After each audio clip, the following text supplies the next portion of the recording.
was. I said, that's the balloon boy thing. Without that visual of the balloon thing, that's a shiny object going out, then you wouldn't have had the media follow that story the way they did. Apparently it was all over the news all the time. So I think some sharp contrasts that they could either call contrasts or irony or contradictions or whatever they are. Well-developed arguments, but very short arguments. So whatever the argument is, you have to keep it short and simple. Arguments that are relatively simple in terms of the number of issues that it covers. So you can deal with either race or class, but you're at your own peril would you try to address a problem in the media that has both race and class in it. It'd be very, very difficult to do. You can talk about one or the other, but you can't talk about both in the same news cycle. So little things like that, and I think also in terms of organizations, actions or ideas which are well thought out and going in a clear direction, I think is very important. With that said, I think we presented some of those things with some of the campaigns that we've done. We have been shocked at how, again, I'm doing this really about prayer, at how little the media has asked questions about things and how they have not gone far enough. And so just to give a couple of quick things, the media has covered the housing takeovers that we've done extensively. And there has been like an element of really glee, and people have been very excited about it. And I think that my sense that the media is very excited about the fact that there are people who are breaking the law and doing so openly. And I've been saying to people that I think, my guess is that if I would walk down the street with my pants down, we'd get as much coverage and with as much enthusiasm as we've got now, because it would be someone breaking the law with, openly. I don't think most of the media has thought out the implications of what we're doing very well, and either for good or for bad, but I don't think that they have. In another instance, I got a call early one morning from a local TV station, and they were on the phone and said, there were people squatting in a house and it caught on fire last night. And I said, did anyone die? Did anyone hurt? And they said, no one was hurt, but it caught on fire, the whole house was destroyed. Was that one of your homes? And I said, no, it wasn't one of ours. They gave me the address. I said, no, it wasn't one of ours. And they said, well, can I come and interview? Sure, come in. So come in. I'm preparing myself for all the questions about, the connections between us moving people into places, them squatting in there, and what happened here, where they're squatting in place, the place burned to the ground, particularly in the context of Moja Village, which burned to the ground. So they come in, they said, and the questions are like, what is the psychology of people who go squat into a house? Well, they don't have a place to live, they need a place to live. What do you think they can't get the floor to get the electricity turned on, what do they do? Well, sometimes they have to cook a fire, so they cook it inside the house. Okay, that's it, thank you. And I'm like, do I have to do your job for you? What is wrong with you? Can't you see the obvious connection between what we're doing in this thing? And I felt like this, covering, did not do a thorough job. And we were ready, we're anxious and eager to answer the questions thoroughly and have a good discussion about it. And I guess in some ways it worked to our benefit, because some people would have said, oh, therefore they shouldn't be moving people in.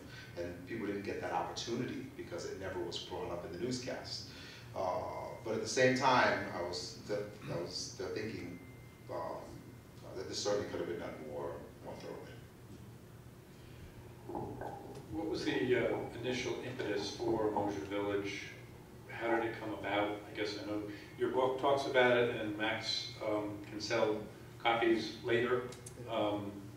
But can you tell us kind of succinctly where the idea came from?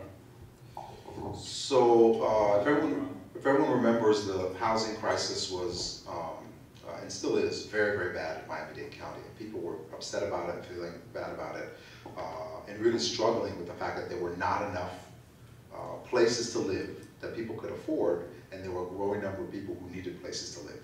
So this was a huge, huge problem. People were getting very upset about it. And people were attributing the problem to greedy landlords, which was accurate, the government, which was accurate, all kinds of different factors. When the House of Lies series came out with the Miami Herald, people saw, in a way that you couldn't do just in a theory discussion, how the government was largely responsible for making the crisis so bad, the housing crisis so bad. And I think the general public thinks that it's the job of the government to alleviate a housing crisis by building public housing, by subsidized housing. But they weren't alleviating the housing crisis. The Miami-Dade County and the city of Miami were actively exacerbating the housing crisis. They were doing the exact opposite of what one would expect the government to do. This was a huge problem, and people were seeing it when they were showing how money was being spent on this art, which was supposed to be used for, housing, and how this one guy who wasn't even a developer got several millions of dollars to build low-income housing, and he only built one house. And to make with several millions of dollars in the low-income housing, he built one house, and the worst thing was that the house he built was his own house. He built this big, huge house in Kendall or wherever it was. So people were very angry, and so there was a big rally in front of County Hall. People stormed inside of County Hall, and we took over. The commissioners were having a press conference. We took over the press conference. People stormed the press conference and kicked the commissioners out of their own press room. I mean, people were upset, and this was going somewhere. People were really upset, and I could feel, and other organizations could feel, there was a shift in the air. Before people were just moaning and groaning about the housing crisis. We're now saying, there's a housing crisis, and they're buying $10,000 statues. And there's a housing crisis, and they're giving money to their friends, millions of dollars of our money that's supposed to be used for low-income people, and they're giving it to their friends so they can build mansions. People were upset, and people were ready to do something about it. And I believe that people were ready to do something about it and take steps that have not been seen in this town, in this country, in quite some time. So we had a series of meetings, and I remember one of the meetings that happened in the series where people were recapping where we are. Okay, we have a serious housing crisis, possibly the worst housing crisis in the United States. Yes, everyone agrees.